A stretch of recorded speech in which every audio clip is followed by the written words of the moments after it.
Hello friends, my name's John. Thanks for joining me today. On today's video, my invitation for you,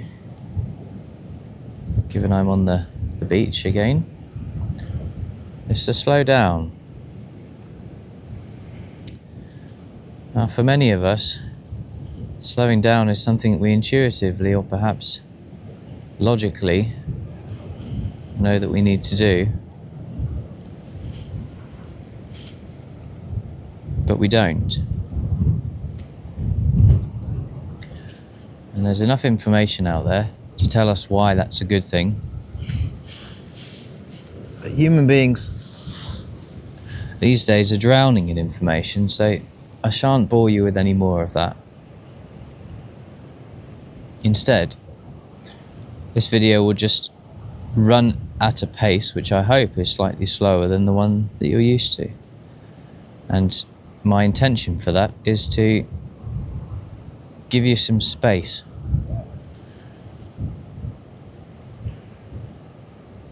And I reflect on my own journey. I've spent probably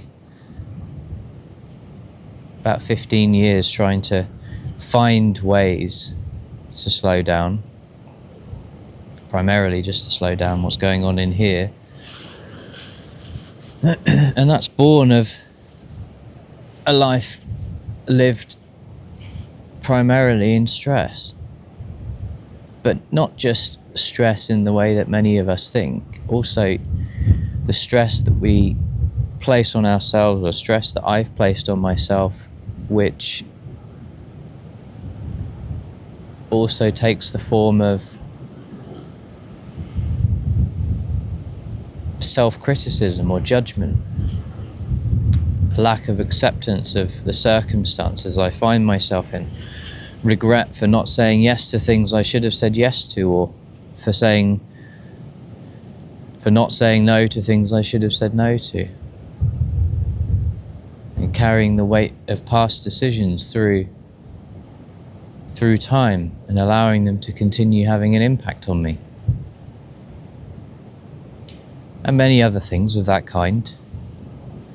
But essentially, stress isn't just this thing that we feel acutely, it's also something that we carry with us as a subtle, underlying sense of tension that seems to occasionally boil over in the form of burnouts or overwhelming moments, or those strange outbursts we find happening when something very unexpected happens, or when we are in a moment when we are least prepared for it, like when we drink too much, or our partner leaves us, or we lose our jobs, or we lose a large amount of money on something, or our car breaks down. You know, these kind of unexpected events that tend to just push us past the edge that we're comfortable with.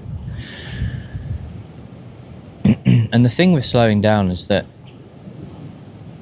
it's not something we have to do all at once. I don't think it's helpful for anybody. If we use the analogy of driving in a car, it's not helpful to be driving in your car at 70 miles an hour and then to suddenly slam on your brakes to a complete stop, because it tends to not be very good for the car, and also it doesn't feel very nice on the body. And of course, if there's an emergency, then one has no choice but to do that. And that often in the form of how we feel as people, you know, in our bodies, that tends to be sickness. And a sickness will take us from 100 miles an hour to zero in an instant. But it doesn't take the mind from 100 miles an hour to zero. So you see, when we're enforced to slow down, it's a bit like torture. And everybody found this over the lockdowns, where all of our familiar distractions were suddenly taken away from us, and lo and behold, stress magnified because people had no outlet for it. But really, it's something symptomatic of what's lurking under the surface much of the time. And so what I'm suggesting is, rather than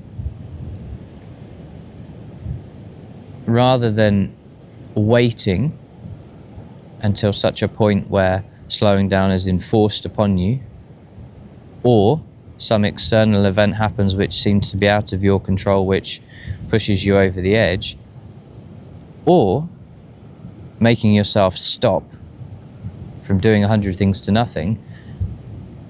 Be a bit kinder on yourself. Sometimes the best thing we can do, and many of us find a huge amount of relief in this, is exactly what I'm doing today, which is just to come down to the beach, sit and watch the waves for 10 minutes, go and grab a coffee and then go home. Sometimes the best thing we can do is just to insert 10 minutes of reading a book that's not particularly stimulating before we go to bed at night. It's waking up in the morning and giving ourselves 5 or 10 minutes of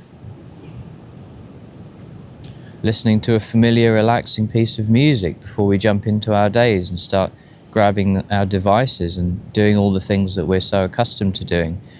It doesn't have to be significant. It doesn't have to be drastic. It can be incremental.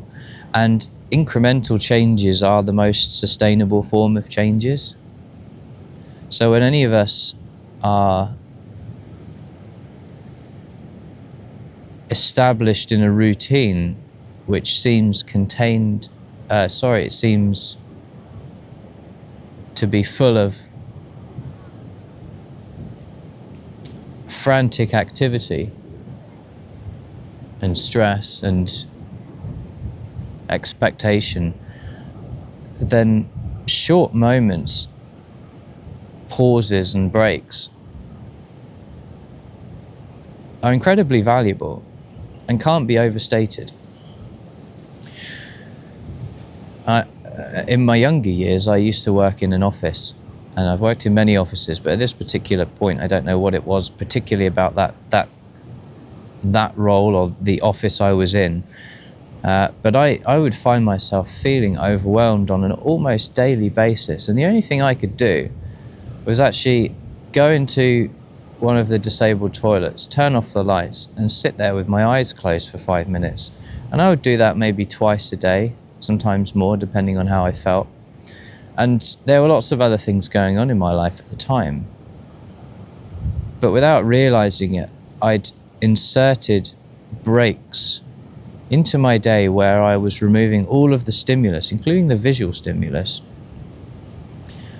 to just allow my nervous system an opportunity to reset. And the thing is, the nervous system is what controls the entire body, and it guides us.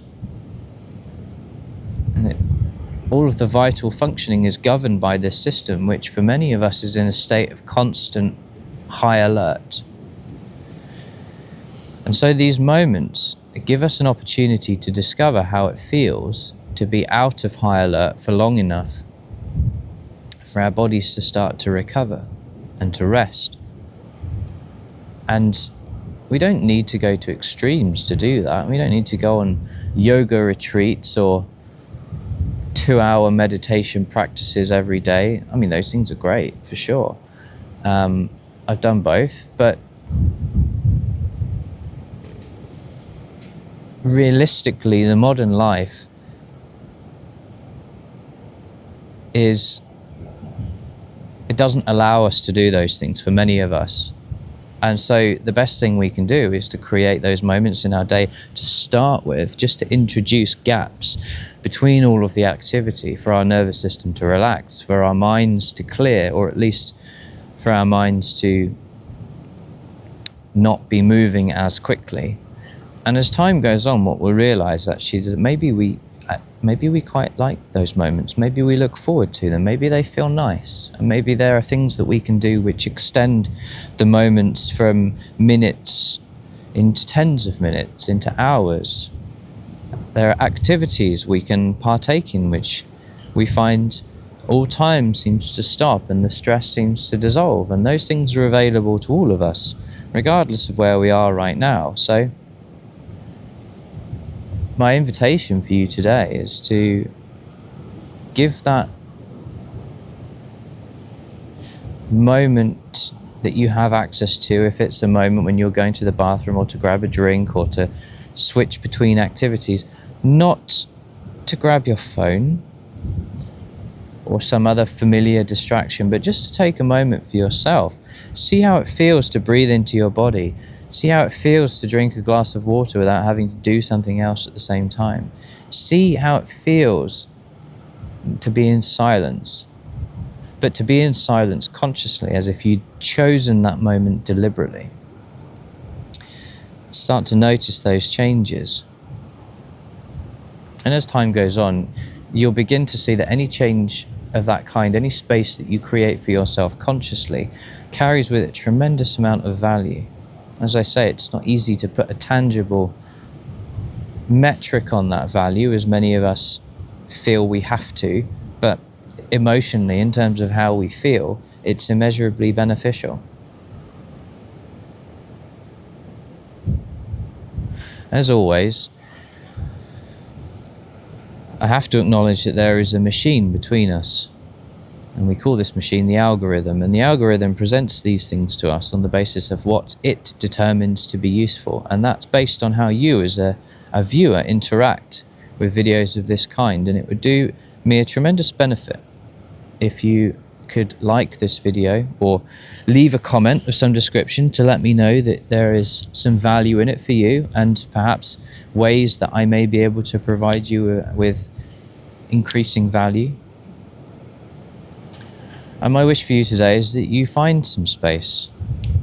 You find those moments where you are able to consciously choose to do nothing for long enough to see that there is tremendous value in the space and the pause and the activity.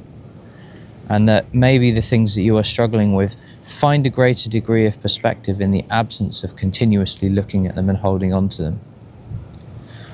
So let me know if that was helpful. And hopefully I'll see you on the next one.